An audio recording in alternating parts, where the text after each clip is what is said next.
Hello, उम्मीद है आप सब खैरियत से होंगे। हमारी आज की डिस्कशन उसी सिलसिले की एक कड़ी है जिसमें हम ये जानने की कोशिश कर रहे हैं कि मसीही इदारों के ज़वाल की आखिर वजह है क्या। प्रेस्बिटेरियन चर्च पाकिस्तान के मेनलाइन चर्चेस में एक कलीदी किरदार का हामिल है, पर गुज़श्ता कुछ सालों से यह चर्च बॉडी सियासत की नज़र हो चुकी है और अब कई फैक्शंस में बट चुकी है। प्रेस्बिटेरियन चर्च की पाकिस्तान में बुनियाद 1856 में रखी गई, जब प्रेस्बिटेरियन मिशनरीज ने सब कॉन्टिनेंट आना शुरू किया। उस वक्त दो प्रेस्बिटेरियन ऑर्गेनाइजेशंस काम कर रही थी, एक यूनाइटेड चर्च की लाहौर चर्च काउंसिल और दूसरी Synod of United Presbyterian Church of Pakistan. दोनों ऑर्गेनाइजेशंस 25 अगस्त 1993 को जम कर दी गई और यूं प्रेस्बिटेरियन चर्च ऑफ पाकिस्तान माजरे वजूद में आया। प्रेस्बिटेरियन चर्च ऑफ पाकिस्तान के अंदर कई इदारे काम कर रहे हैं, जिनमें फोमन क्रिश्चियन कॉलेज यूनिवर्सिटी और गुजरांवाला थियोलॉजिकल सेमिनरी के नाम से आप सब यकीनन वाकिफ हैं। एफसी कॉलेज को जब डीनेशनलाइज करके वापस चर्च के हवाले किया गया, तब से यह अदारा पाकिस्तान के तालीमी इदारों में तेजी से अपना खोया हुआ मुकाम हासिल करने में कामयाब हो गया है। मगर दूसरी तरफ जीटीएस जैसा अदारा, जहां से हजारों जय्यत उलमा और खुदा के खादमीन ग्रेजुएट किए हैं और ना सिर्फ पाकिस्तान बल्कि पूरी दुनिया में खिदमत कर रहे हैं, गुज़श्ता कई सालों से गिरावट का शिकार है। इस सूरत हाल को बेहतर तौर पर समझने के लिए आज हमें ज्वाइन कर रहे हैं पीसीपी के मॉडरेटर रेवरेंड डॉक्टर मजीद एबल। आइए उनसे बात करते हैं। आप पीसीपी के सीनियर लीडर हैं और गुज़श्ता कई सालों से आप मॉडरेटर भी हैं। पहले तो व्यूअर्स को ये बताएं कि पीसीपी के अंदर कितने अदारे काम कर रहे हैं और उनकी वर्किंग कैसी चल रही है। पीसीपी से मुराद है प्रेस्बिटेरियन चर्च ऑफ पाकिस्तान, और हमारे जो अदारे हैं वो सारे सेमाई इंडिपेंडेंट अदारे हैं।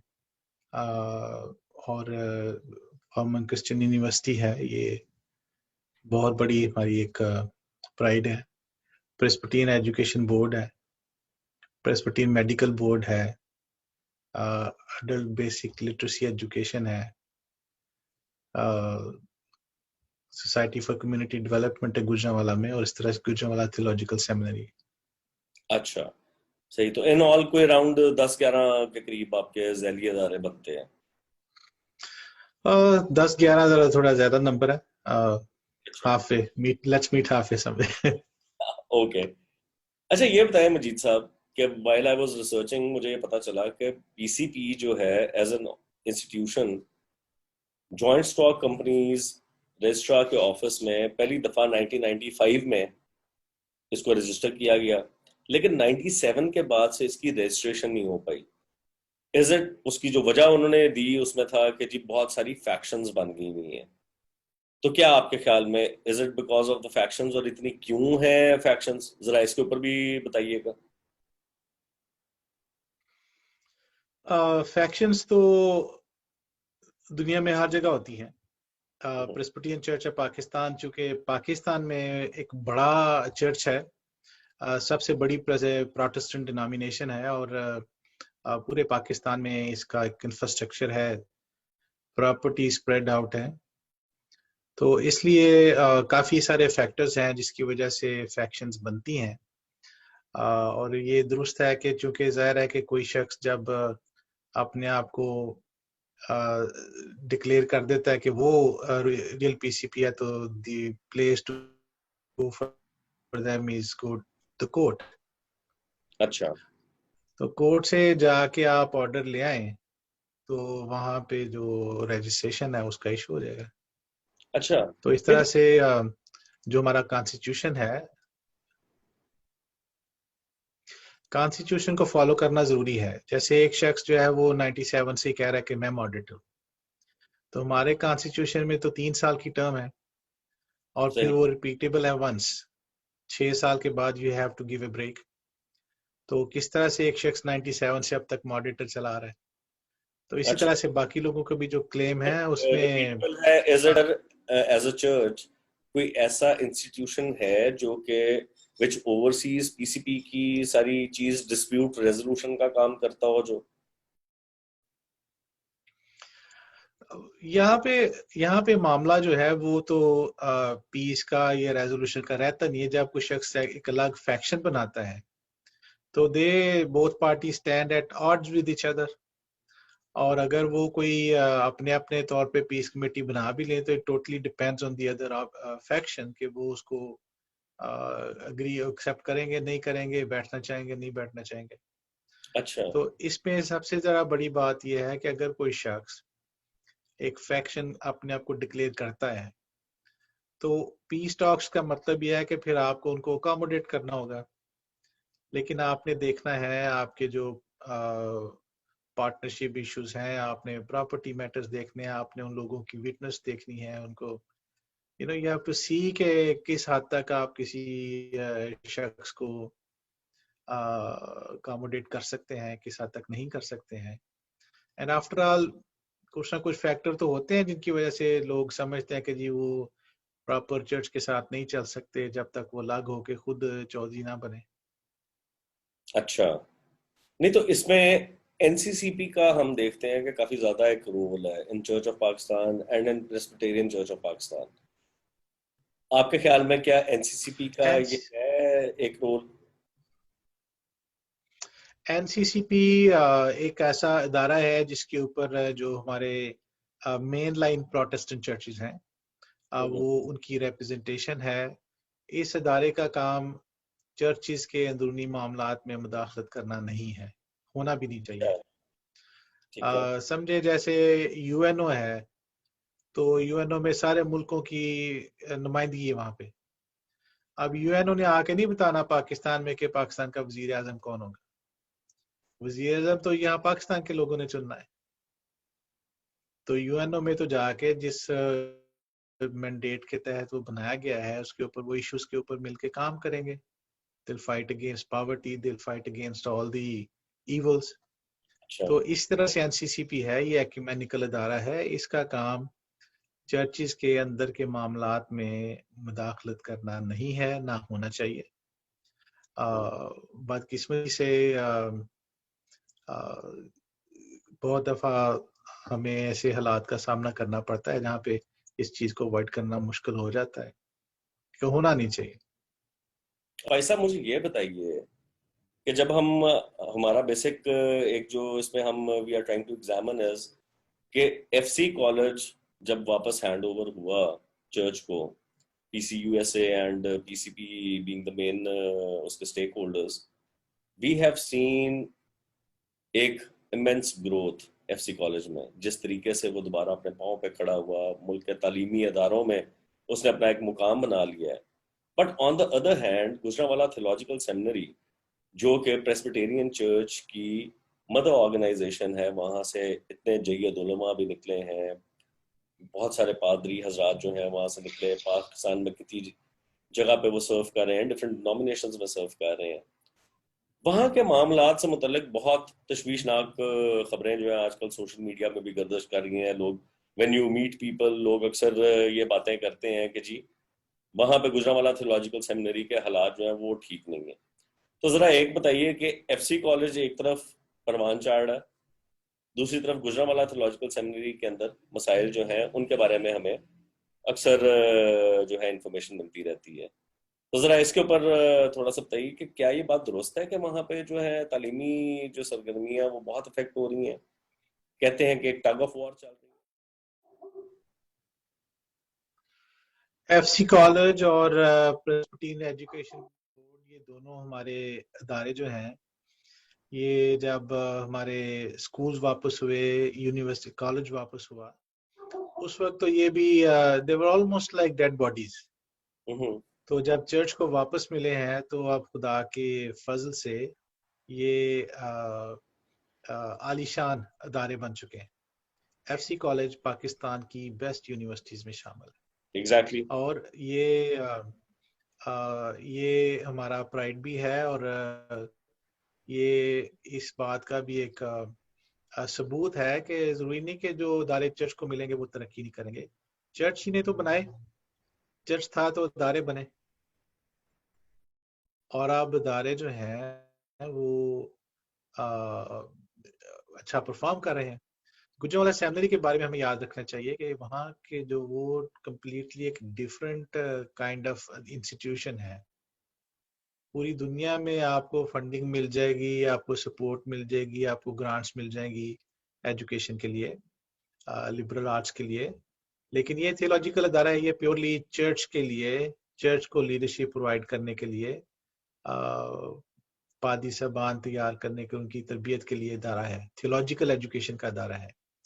तो पूरी दुनिया में थियोलॉजिकल एजुकेशन जो है वो ज़वाल पजीर है। उसके लिए जो फंडिंग है, उसके लिए जो रिसोर्सेज हैं, वो लिमिटेड होते जा रहे हैं। पूरी दुनिया में ये बात है। पाकिस्तान में भी थियोलॉजिकल एजुकेशन के लिए, आप खुद भी पाकिस्तानी मसीही हैं, आप अपनी लाइफ में देख सकते हैं, आप अपने इर्द गिर्द देख सकते हैं, अपने चर्च से देख सकते हैं कि हम थियोलॉजिकल एजुकेशन के लिए कितने कमिटेड हैं, हमारा क्या सपोर्ट लेवल है। सो ये स्ट्रगल तो होना है, क्योंकि जब फंड्स नहीं होंगे, जब मींस नहीं होंगे, तो स्ट्रगल तो नो डाउट होगी। गुजरांवाला सेमिनरी की जो फाइनेंशियल स्ट्रगल है, ये कोई 1 साल की 2 साल की बात नहीं है। जब से मैंने होश संभाला है, मैंने गुजरांवाला सेमिनरी को फाइनेंशियली स्ट्रगल करते देखा है। और अच्छा। गाहे बगाहे हमने ये भी देखा कि ऐसे हालात आ गए। आज से 30 साल पहले के हालात भी मुझे पता है कि वक्त और ऐसा आ गया था कि वहां तक बिल्स देने तक के लिए पैसे नहीं थे। अच्छा। 20 साल पहले भी याद है, 15 साल पहले के भी मुझे याद है, 10 साल पहले के भी याद है। तो बात यह है कि अदारा जो है वो खुदा की रहमत से, खुदा के फजल से चल रहा है। वहां से लीडरशिप प्रोड्यूस हो रही है, उसकी एजुकेशन को कुछ नहीं हुआ। अब ये जिन हालात की आप बात कर रहे हैं, मैं आपसे काउंटर क्वेश्चन करने को हूँ, लेकिन फिर भी ये जो तेजी आई है, ये तो आई कोरोना के टाइम में। पूरी दुनिया में एजुकेशन बंद थी, स्कूल दारे बंद थे। तो यहाँ पे जो नियत है उसको देखने की जरूरत है। आप मुझे बताएं ना कि क्या सेमिनरी का हर्ज हुआ, या what are the issues you think concern का बायस है। बिफोर कोरोना, ये जो अभी मैंने फॉलो करना शुरू किया सोशल मीडिया से भी, फिर मैंने start talking to people about it, तो कहा गया कि जी एक वहाँ पे फैकल्टी और बोर्ड एंड द प्रिंसिपल, वहाँ पे एक बड़ी मेजर डिवाइड आई हुई है since 2015। This is probably when the vice principal came back, और वाइस प्रिंसिपल और कुछ फैकल्टी मेंबर्स का बोर्ड के और प्रिंसिपल साहिबा के साथ उनका कोई वर्किंग रिलेशनशिप नहीं बन पा रहा। इस पर जरा बताइए कि क्या ये बात दुरुस्त है कि ऐसे ही कुछ चल रहा है, कुछ टग ऑफ वॉर है, एक पावर स्ट्रगल चल रही है कि किसने, who is going to be at the helm at Gujranwala theological seminary? Board ने यूनानिमसली प्रिंसिपल को अपॉइंट किया, और पूरे बोर्ड की सपोर्ट प्रिंसिपल के साथ थी, है, और जब तक वो प्रिंसिपल है रहेगी।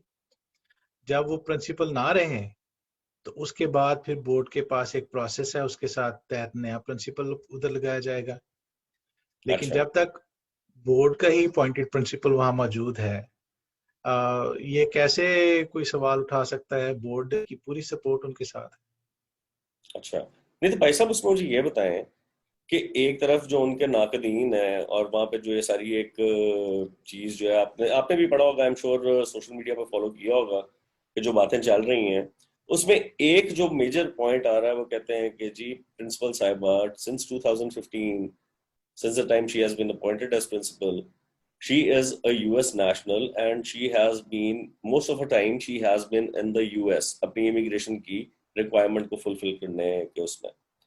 फिर ये कहा जाता है कि बोर्ड जो है वो उनको अनड्यू सपोर्ट दे रहा है और उनकी इस एब्सेंस को as a working leave treat करता है, even though there is no provision of working leave. तो एक तो जरा ये बताएं कि वर्किंग लीव की क्या बात है, और दूसरा क्या ये वाकई ही कोई ऐसी उसमें गुजरांवाला थियोलॉजिकल सेमिनरी के कॉन्स्टिट्यूशन में is there a provision for a principal to go on working leave for such long durations? ये चंद साल पहले एक बहस शुरू हुई, बोर्ड पर ही हुई। उस वक्त जो वाइस प्रिंसिपल थे वो पीएचडी करने के लिए 5 साल के लिए बाहर चले गए। ठीक है। तो हमने वहां पे गुफ्तगू की कि जनाब ये जो ओहदा है, ओहदा तो लीव पे नहीं जाना चाहिए। तो वो जो उस वक्त वाइस प्रिंसिपल साहब थे, उन्होंने पूरा कैंपेन चलाया। उन्होंने मजबूर करके रख दिया सबको कि जी नहीं, मैं वाइस प्रिंसिपल ही गया था, मैं वाइस प्रिंसिपल ही रहूंगा। और फिर जब तक उनकी डिमांड पूरी नहीं हुई वो आराम से नहीं बैठे।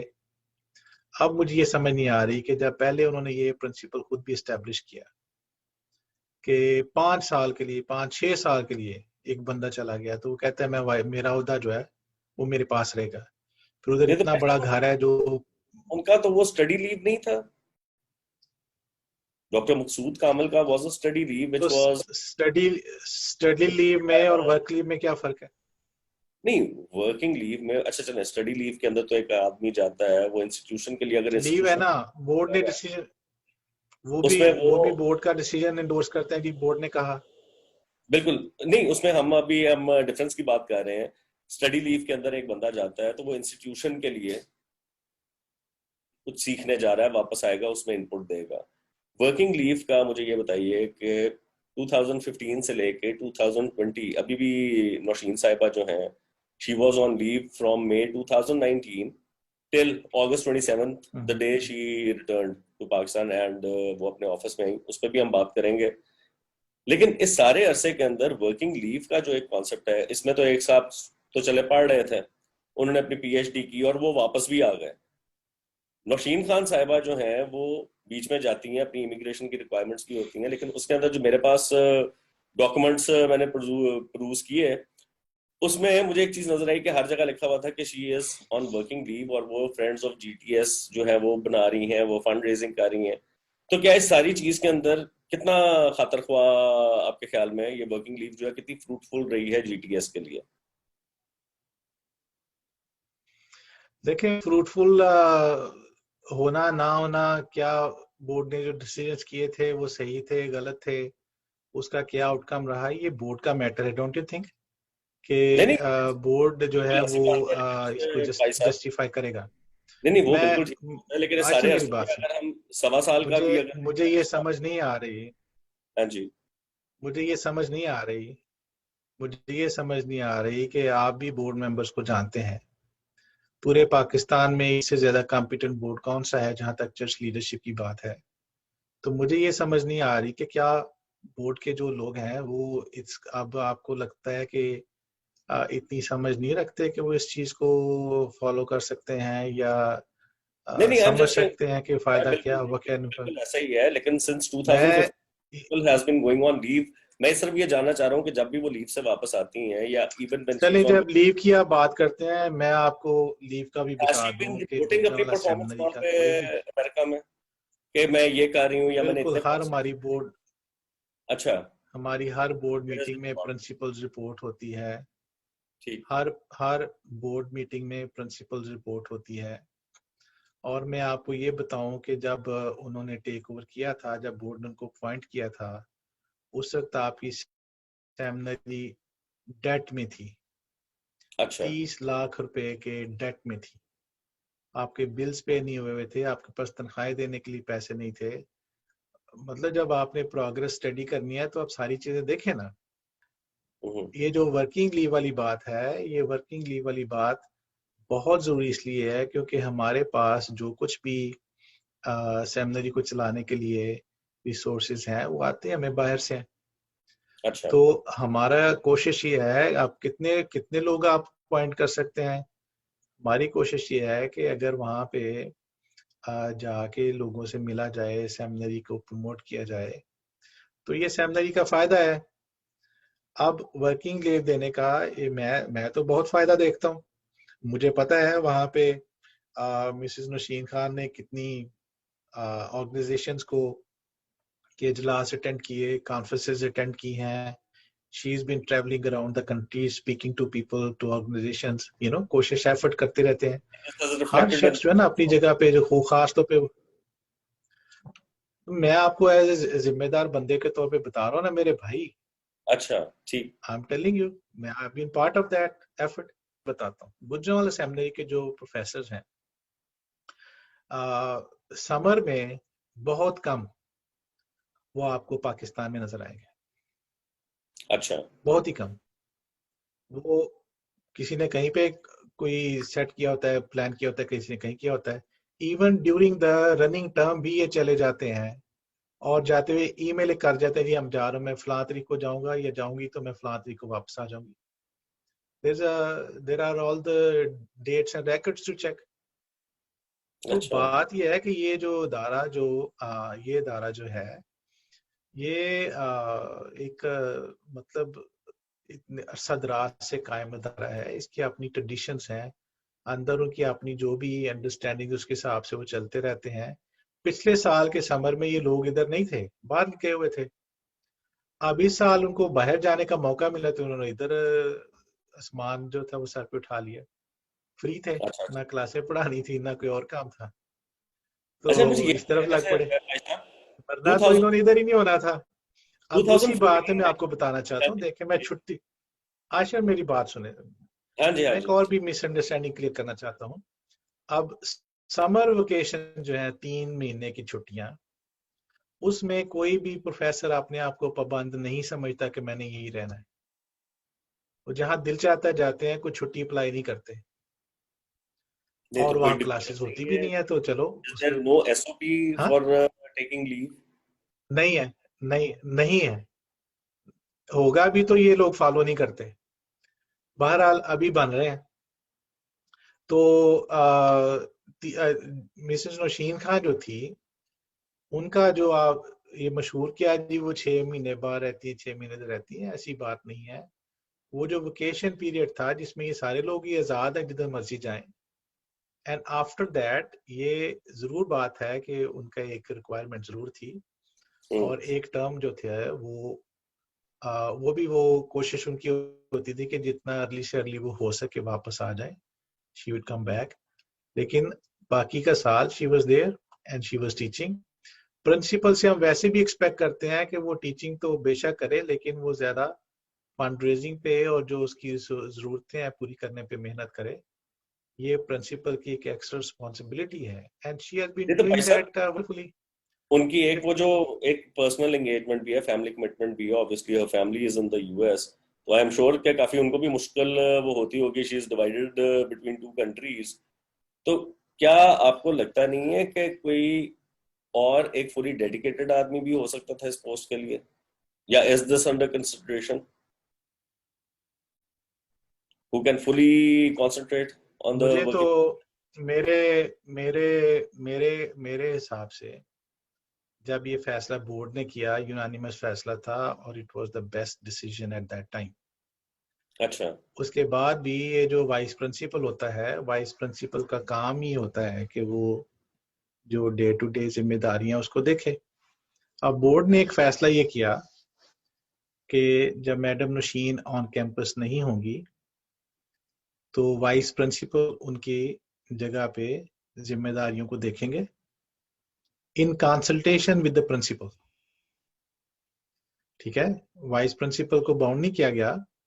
अब इन कंसल्टेशन दोनों चले हैं, तो एक तो ये उनकी लीडरशिप का स्किल का टेस्ट भी है कि वो कितना एक दूसरे के साथ चल सकते हैं, और दूसरी बात यह है कि वो गैप नहीं होगा। वो जो वाइस प्रिंसिपल है वो करेगा, अपनी जिम्मेदारियां पूरी करेगा, और करते भी रहे हैं। सेमिनरी का कैलेंडर बनाना, सेमिनरी की क्लासों का स्केड्यूल बनाना, प्रोफेसर्स को एंगेज करना, ये सारा वाइस प्रिंसिपल करता रहा है। और जो ऐसे मैटर्स थे जिनके ऊपर पॉलिसी की बात है या और कोई इंपॉर्टेंट मैटर्स थे, वो बोर्ड का रेजोल्यूशन है भाई। बोर्ड नहीं ने तो भाई, कहा कि वाइस प्रिंसिपल उन जिम्मेदारियों को पूरा करेंगे in consultation with the principal. I have inform रखें प्रिंसिपल को। I have gone through the minutes of that meeting। लेकिन मुझे एक बात बताएं कि 2014 में इसी जीटीएस के बोर्ड ने एक रेजोल्यूशन पास किया कि जो भी फैकल्टी मेंबर लॉन्ग लीव पे जाएगा, he will have to give up his office and the official residence। तो उसके बाद में ये क्यों नहीं अप्लाई हुई चीज? वो रेजोल्यूशन जो था वो बस वो कागजों में रह गया। वो मैं आपको बताता हूँ कि वो रेजोल्यूशन हुआ, लेकिन जिस कॉन्टेक्स्ट में वो रेजोल्यूशन हुआ वो पर्पज से सर्व किए नहीं, इन्होंने करने ही नहीं दिया। घर भी ऑक्युपाई रखा 5 से 6 7 साल, और ओहदा भी रखा पास। ठीक है, तो जिस जिस जिस नहीं तो भाई साहब, दौरान ये फैसला हुआ, हाँ जी। सबसे पहले सबसे पहले जिस शख्स पे वो अप्लाई होना था उसने तो होने नहीं दिया इसको अप्लाई अपने ऊपर। और नहीं, उसके हम बाद आप बात कर रहे ये हैं जो डॉक्टर मैडम, मेरी I have had conversation with him also. उनको तो मैंने पूछा, मैंने कहा कि जनाब आप बताएं। स्टडी लीव पे गए हुए थे, फिर ये सारी चीज जो है, क्योंकि इसमें अगर देखा जाए तो एक पावर स्ट्रगल नजर आती है। उसमें उनका मौकफ यह था, उन्होंने कहा कि जी देखिए, मुझे तो सेमिनरी ने भेजा, मुझे पादरी आर्थर जेम्स साहब जो उस टाइम पे प्रिंसिपल थे, he endorsed my study leave, और उसके अंदर यह था कि I was going to take charge as principal when he retires. So उनका जो मौकफ अगर देखा जाए, वो कहते हैं कि जी मैं तो था ही वाइस प्रिंसिपल, असलम जयाई साहब के बाद मुझे अपॉइंट किया गया था, और बाद में मुझे भेजा भी गया कि मैं अपने आप को बेहतर इक्विप कर सकूं, अपनी डिग्री जो है वो अपग्रेड कर सकूं, और मैं वापस आऊं एंड आई टेक चार्ज। सो क्या ये कंपैरिजन, मुझे ये बताइए कि उनकी इस स्टडी लीव का और ओहदे का वो इस वाले रेजोल्यूशन के साथ क्या इसमें, हाउ डिड दिस हैपन, वो ये इन द बोर्ड उस टाइम पे जब ये 2014 में रेजोल्यूशन में डाला गया नहीं, क्लॉज? आपने आपने सवाल का जवाब तो खुद ही दे दिया। खुद ही दे दिया कि अगर एक वक्त में बोर्ड को भी छोड़ो, सिर्फ उस वक्त का प्रिंसिपल इतना पावरफुल है कि वो किसी को कह रहे जी तूने मेरे बाद तूने चार्ज लेना है, तो अभी बोर्ड के डिसीजन को भी मानने के लिए तैयार नहीं है। उस वक्त भी उस वक्त भी अगर आप बोर्ड के फैसले कोर्ट करना चाहते हैं, बोर्ड की अथॉरिटी को कोर्ट करना चाहते हैं, तो आप भी तो बोर्ड के फैसलों को देखें। बोर्ड ही ने फैसला किया ना। मेरा उससे ये सवाल था कि अगर डॉक्टर आर्थर जेम्स ने आपको कह दिया कि आप होंगे मेरे बाद, तो बोर्ड का तो एक प्रोसीजर है ना नया प्रिंसिपल लगाने का। इस तरह तो किसी को हम प्रॉमिस नहीं करते, जो ओहदे हैं सेमिनरी के। नहीं तो भाई साहब, बोर्ड का प्रोसीजर है, उसमें कुछ जब और जो, प्रिंसिपल लगाने की बारी आएगी उस वक्त बोर्ड के पास एप्लीकेशंस आएंगी। ठीक है, ठीक है, उस वक्त बोर्ड जो है, जो भी उसको उस वक्त उसके सामने ऑप्शंस होगी, वो उन पे गौर करेगा और बोर्ड बनाएगा। Doctor Arthur James was the sitting principal when new principal was appointed. Doctor Arthur James के सिग्नेचर्स हैं उसके ऊपर as executive secretary of the board. अच्छा, हाँ जी, ठीक है। तो ठीक है, अगर आप डॉक्टर आर्थर जेम्स की टेस्टिमनी लेना चाहते हैं, विटनेस, तो he was present in that meeting जहाँ पे इनको अपॉइंट किया गया। तो इसलिए कंफ्यूजन जो है वो किसी को हेल्प नहीं करेगा, झूठ किसी को हेल्प नहीं करेगा। सेमिनरी का एक बोर्ड है, जिम्मेदार बोर्ड है, हमेशा इस पे फैसले होते हैं। अब आगे जब भी मिसेस नौशीन खान या रिटायर होती हैं या वो रिजाइन करती हैं किसी वक्त, तो उसके बाद नया प्रिंसिपल के लिए भी एक क्राइटेरिया फॉलो किया जाएगा। अच्छा। ये नहीं कि अभी मिसेस नौशीन खान कह रहे हैं, एक बंदे को कह रहे हैं कि मेरे बाद तू बनेगा, तो उसको बनाना मजबूरी हो जाएगी हमारी। जिस टाइम पे आप जो थे वो अपॉइंट हुए एज चेयरमैन, तो उसके अंदर भी जो पहले जो मेंबर्स थे उनमें मेरे ख्याल में एक तो एनसीसीपी के एग्जीक्यूटिव सेक्रेटरी थे विक्टर जराया साहब, फिर जावेद गिल साहब थे, पादरी जावेद गिल। इसके अलावा एक दो और नाम थे कि उनको जो था आर्बिट्ररली उनको रिमूव कर दिया गया बोर्ड में, और अपने जो हैं लोग वो अपॉइंट किए गए। फिर वो कहते हैं कि जी नॉमिनेशन कमेटी के अंदर जो एतराज एक उठता है, वो कहते हैं नॉमिनेशन कमेटी के अंदर तीन लोग थे जिनमें मजीद एबल साहब भी थे, which was form to nominate the chairman and executive committee members. तो इन्होंने खुद ही अज्यूम कर लिया वो रोल 2019 में, अपने आप को खुद ही अपॉइंट करा लिया। अच्छा चलें, तो ये इसके भी ऊपर थोड़ा सा, ये भी बातें अच्छा किया आज आपने ये सवाल भी उठा दिया। देखें, गुजरांवाला सेमिनरी के ऊपर चर्च ऑफ पाकिस्तान के भी लोग हैं, प्रेस्बिटेरियन चर्च के भी लोग हैं। जो प्रेस्बिटेरियन चर्च के लोग हैं वो हमारी जनरल असेंबली अपने मॉडरेटर के थ्रू वहां पे मेंबर्स भेजती है। ठीक है, 2018 में आपको पता है कि चर्च में एक डिवीजन आया, फैक्शन बना। तो जो लोग उस सेपरेट फैक्शन में चले गए, अब मैंने एज मॉडरेटर उनके नाम तो नहीं भेजने थे यहाँ। अच्छा, आप इस बात ठीक, को तो समझ सकते हैं ना। कमेटी कौन बनाता है? गुजरांवाला सेमिनरी के बोर्ड पे नॉमिनेशन कमेटी चेयरमैन बनाता है, कोई खुद नहीं बन जाता नॉमिनेशन कमेटी। ठीक है, और वो 3 मेंबरों की नॉमिनेशन कमेटी बनती है। और नॉमिनेशन जो है उसमें एक बंदा नहीं इलेक्ट होता, उसमें जो सेमिनरी की नॉमिनेशन कमेटी है वो chairman, vice chairman, treasurer, executive committee, फिर हमारी जितनी फाइनेंस कमेटी और एजुकेशन कमेटी है, या जितनी भी कमेटीज हैं, ये सारे के सारे डिसीजन करके तो नॉमिनेशन कमेटी कागज पे लिख के चेयरमैन को पकड़ा देती है। नॉमिनेशन कमेटी का बस इतना काम है। वो फिर वो लिस्ट आ गई चेयरमैन साहब के हाथ में। फिर चेयरमैन साहब ने वो रिपोर्ट जो है वो बोर्ड के सामने पेश कर दी कि ये रिपोर्ट आई है, आप इसको अप्रूव करते हैं। अगर बोर्ड अप्रूव करता है तो वो कहेंगे यस, अगर नहीं करता तो ऑब्जेक्शन कर देंगे। तो ये एक उदा अलग अलग ये चेयरमैन वाइस चेयरमैन अलग अलग उधर इलेक्ट नहीं होते। पूरी की पूरी नॉमिनेशन की रिपोर्ट जो है वो बोर्ड के साथ शेयर की जाती है। और करता कौन है? Chairman, not the nomination committee. वो तो बस एक कागज पे नाम लिख के ले आए और चेयरमैन साहब को दे दिए जिन्होंने वो कमेटी बनाई थी। जो ही वो कमेटी वो नाम चेयरमैन साहब को पकड़ा देती है, कमेटी खत्म। उसके बाद चेयरमैन साहब का काम है कि वो बोर्ड से अप्रूवल लें। तो यहाँ पे भी देखें कितना कंफ्यूजन क्रिएट कर देते हैं ये लोग कि चाहे कोई अपना नाम लिख लाए चाहे किसी और का नाम लिख लाए, board has the right to change any name. और जब ठीक वो है। बोर्ड से थ्रू हो गया, चेयरमैन ने उसको अनाउंस कर दिया जी ये नॉमिनेशन रिपोर्ट जो है ये एक्सेप्ट हो गई है, तो नेक्स्ट ईयर के लिए 1 साल के लिए होती है, नेक्स्ट ईयर के लिए वो आपका सेटअप बन जाता है। तो too much confusion is created. अब मैं उस जिस मीटिंग में मैं चेयरमैन इलेक्ट हुआ, मैं उस मीटिंग का चेयरमैन नहीं था, मैं तो एक आम बोर्ड मेंबर था। उस वक्त के चेयरमैन साहब ने मुनासिब समझा कि बोर्ड में से 3 लोग लेने थे ना, तो जो 3 नाम लिए उनमें मेरा भी उन्होंने लिख दिया। अब वो जो नाम लिखे तो मैं अकेला तो नहीं था, मेरे साथ 2 और मेंबर्स भी थे। और चले फर्ज करें मैं अपने ही नाम लिख लाया, तो पूरे के पूरे बोर्ड के पास राइट था, वो कहते जी ये नाम नहीं हम लेंगे। ऐसा अदारा जहां से पादरी प्रोड्यूस होते हैं, आलम दीन प्रोड्यूस होते हैं, क्या कोर्ट कचहरी थाने उस अदारे के लिए is it a good thing? तो एक ये बताएं कि ये फैकल्टी मेंबर्स को क्या मसला क्या है? आप इसकी थोड़ी हिस्ट्री स्टडी करें। चले मैं आपको, क्योंकि you are an investigative report journalist, आप इसके ऊपर थोड़ा सा काम करें कि ये सारा सिलसिला कब शुरू हुआ, कहाँ से शुरू हुआ, तो आपको खुद ही जवाब मिल जाएगा। Naushin Khan has nothing to do with that. और जो भी शख्स जो भी उनका एजेंडा है, हमारा मकसद है हम गुजरांवाला सेमिनरी के लिए एक पॉजिटिव पिक्चर भी सामने लाएं। मैं बातचीत में अभी तक जो इम्प्रेशन एक था कि वहां पे पता नहीं कितना ऐसा वो माहौल हुआ है।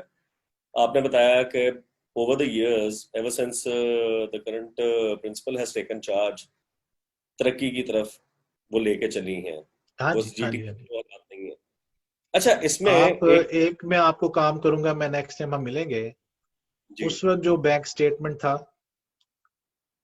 उस वक्त का जो बैंक स्टेटमेंट था और उस वक्त से लेके अब तक जो पैसे उस अकाउंट में आए, जनरेट हुए और सेमिनरी पे स्पेंड हुए, वो आप एग्रीगेट उसका देखिएगा। देन आस्क ए क्वेश्चन कि भाई ये कहाँ से आया, अच्छा भाई ये साहब, कैसे वो चले बिल्कुल 5 साल वो से ठीक आगे। बात है, लेकिन अगर ऐसी बात है तो एक पाकिस्तान पार्टनरशिप इनिशिएटिव के साथ एक पार्टनरशिप हुई थी जीटीएस की। दे गेव अ रिपोर्ट इन 2019 जिसके अंदर देवर पार्टनर जीटीएस के, लेकिन उन्होंने कुछ बड़ी अजीबोगरीब सी रिजर्वेशंस भी अपनी उन्होंने पेश की। उन्होंने कहा कि फाइनेंशियल जो है रिकॉर्ड कीपिंग वो ठीक नहीं है, मिस गवर्नेंस है, हमें हमारी बातों के सही जवाब नहीं मिले। जरा उसका बताइएगा कि what was the issue and is the partnership continuing? ऐसा है कि पीपीआई जो है वो भी हमारा एक पार्टनर है। We appreciate their partnership. और ये अभी भी हमारा उनसे राब्ता भी है और आगे भी खुदा ने चाहा तो पिक्चर को देखें। अगर फर्ज करें कि आपके पास आप एक साल में 1.5 करोड़ 2 करोड़ स्पेंड करते हैं, उसमें से 15 लाख जो है, मेरा ख्याल है 14-15 लाख शायद साल का पीपीआई देते हैं। अब पीपीआई ने अपना फंड डेजिग्नेट किया हुआ है, एक तो स्टाफ की सैलरी उनसे जाती है, उसके बाद बाकी चीजों के लिए भी उन्होंने इंस्ट्रक्शन दी हुई हैं कि जी ये चीजें लेनी है, ये काम करना है। 15 लाख है साल का। अब उसमें से आधी से ज्यादा तो तनख्वाह में चला गया, बाकी जो थोड़े से पैसे बचेंगे उसके उससे वो जो भी सामान वगैरह खरीदा गया है जिसकी इंस्ट्रक्शन उन्होंने दी हुई है, और उसके ऊपर आप बताएं कि कितना को उस काम के अंदर ये बदनज़मी बढ़ घुस सकती है। 3-4 लाख की बात होगी। जो बाकी बचा फंड, खुदा के फजल से सेमिनरी के अकाउंट्स ऑडिटेड हैं। पीपीआई वाले आके अपना एक अलग ऑडिट करते हैं उस 15 लाख का, अच्छा, उनका और ऑडिट सिर्फ उसके उतने ऊपर पैसे भी का है? आप किसी पे जो उनका ये बस रिपोर्ट इतने की पैसे गई थी, it was for their funding और ओनली, इट उन्होंने अपने वाज उस वर्किंग। उन्होंने वो सिर्फ उनकी अपने फंडिंग की रिपोर्ट है, अच्छा। और वो भी I am also personally in touch with their leadership. वो खुदा के फजल से they understand seminaries importance and they are with us. कोई ऐसी बात नहीं है। हाँ, चंद एक एलिमेंट्स हैं बीच में जो मिसअंडरस्टैंडिंग क्रिएट करने की कोशिश कर रहे हैं। पॉजिटिव सोचना शुरू दें तो वो जरा अच्छा रहता है।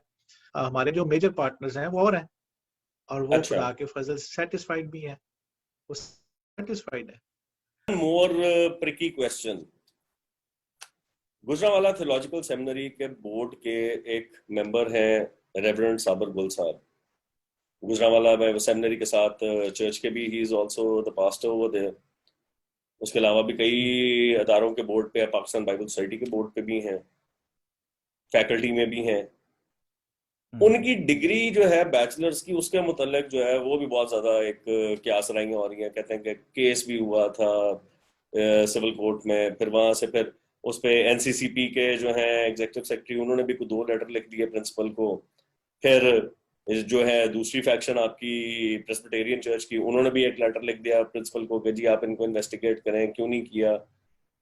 मुझे बताइए मामला है क्या और असल हकीकत है क्या? Has the current board launched an inquiry? क्योंकि जो वाइस प्रिंसिपल साहब है उनका भी एक लेटर मेरे पास आया जिसमें उन्होंने भी उनसे एक एक्सप्लेनेशन तलब की हुई थी कि जनाब आपकी जो है बीए की डिग्री जो आपने 1990 में सबमिट कराई हुई है अपनी, वो जो है बोगस है, और उसकी बेस पे आपने एमडिव की डिग्री लेके तो आप पास्टर बन गए। जरा इसके ऊपर थोड़ा सा आई वुड वांट कि आप क्लैरिफाई करें कि क्या व्हाट इज द सिचुएशन। ये सिचुएशन जो है ये खुदा का शुक्र है कि गुजरांवाला सेमिनरी जो है ये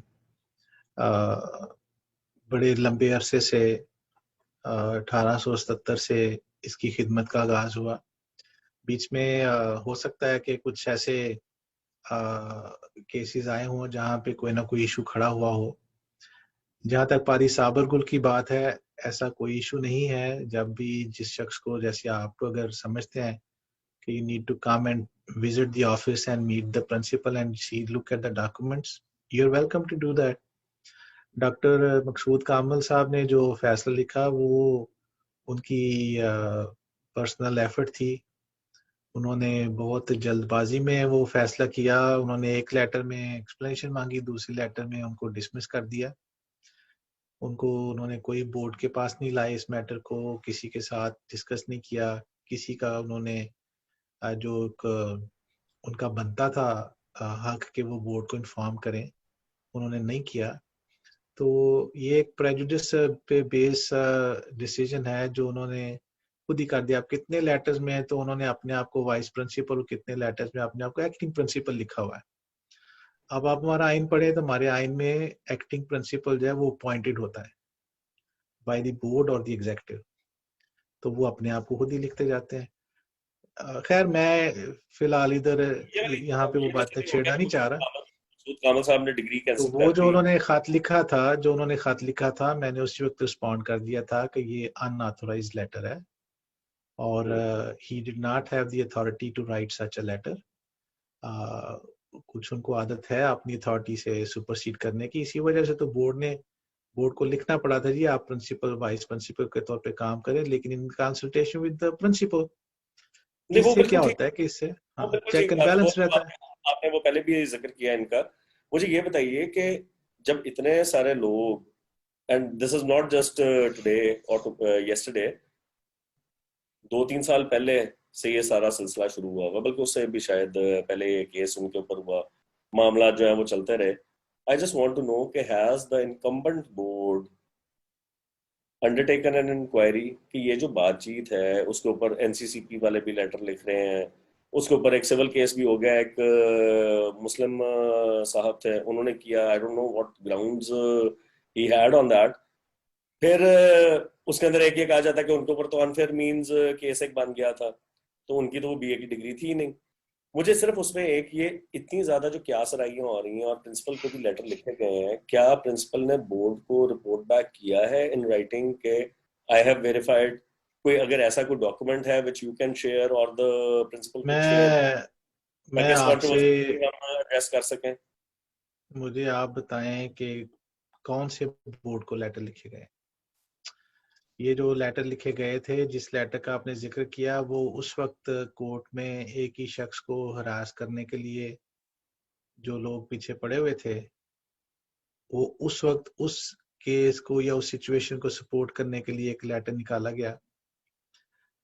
आप फिर अगर कोर्ट ने उस केस में कुछ पादी साहब के अगेंस्ट फैसला दिया तो उसको ले आए सामने। फिर दूसरी बात यह है कि ये सेकंड टाइम जो लेटर लिखा गया, उसी पहले लेटर को बेस बना के वंस अगेन मैं आपको इन्वेस्टिगेशन का चैलेंज करूंगा कि आप देखें कि ये सारी की सारी इंकशाफात जो डॉक्टर मकसूद पे भी हुए, किस डेट के बाद शुरू हुए, किस पीरियड में शुरू हुए, और क्या जो उनका हक बनता था कि वो प्रिंसिपल के साथ कंसल्टेशन करें, जो बोर्ड ने उनको मैंडेट दिया था, उन्होंने किया कंसल्टेशन प्रिंसिपल के साथ? क्या उन्होंने बोर्ड को इन्फॉर्म किया जी इस तरह से मुझे ये डॉक्यूमेंट मिला है तो इसके ऊपर बोर्ड फैसला दे के क्या करना है?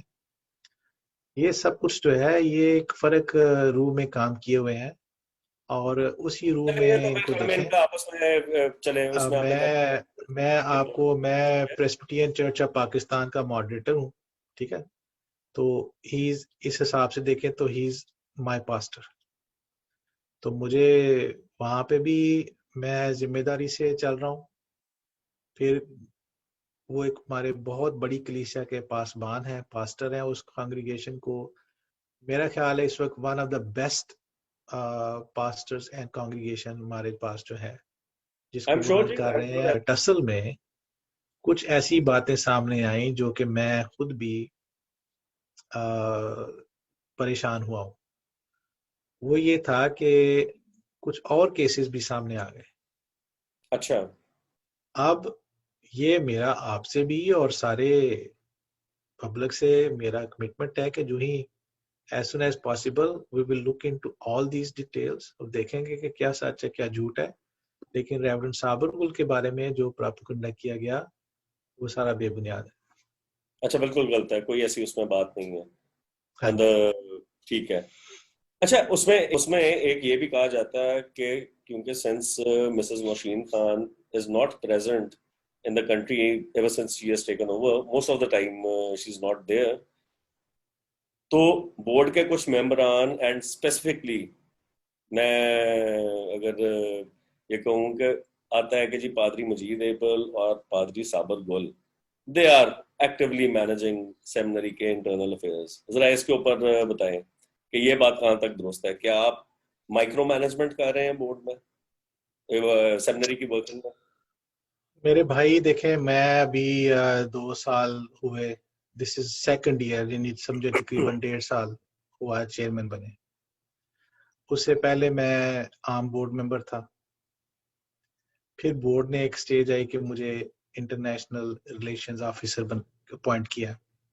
अच्छा। उनको पता था कि ये बाहर आते जाते हैं, इनका मिलना गिलना है, तो इनको अपॉइंट कर दो। तो मुझे किया उन्होंने, और हमने कोशिश की है कि सेमिनरी के जो रिलेशन है इंटरनेशनल वर्ल्ड के साथ ठीक हो। जहां तक बात है सेमिनरी के मुकामी मामलात की, ना तो मेरे पास वक्त है और ना मुझे कोई ख्वाहिश है कि मैं वहां जाके मैं प्रोफेसर के पास बैठूं कि ये वाला कैलेंडर बनाओ, इसको बुलाओ, उसको बुलाओ।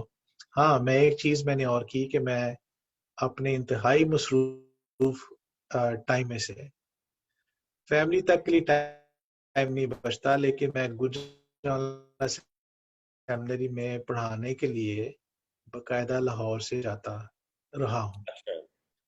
तो एक दिन जो मेरा पॉइंट होता है, जिस दिन मैं जा सकता हूँ, मैं सुबह घर से निकलता हूँ, रात को वापस आता हूँ, one whole day I have to commit.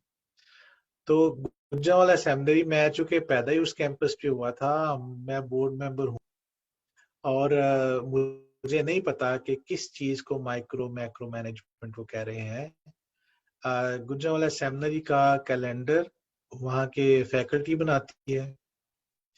Seminary के स्टूडेंट्स का जो भी डिसीजन है वो वहाँ की फैकल्टी इंटरव्यू करती है। हम कभी उनके साथ इंटरव्यू में जाके नहीं बैठे। आपका कोई रोल हाँ, नहीं है उसमें? हमारा एक नहीं नहीं, हमारा रोल नहीं है।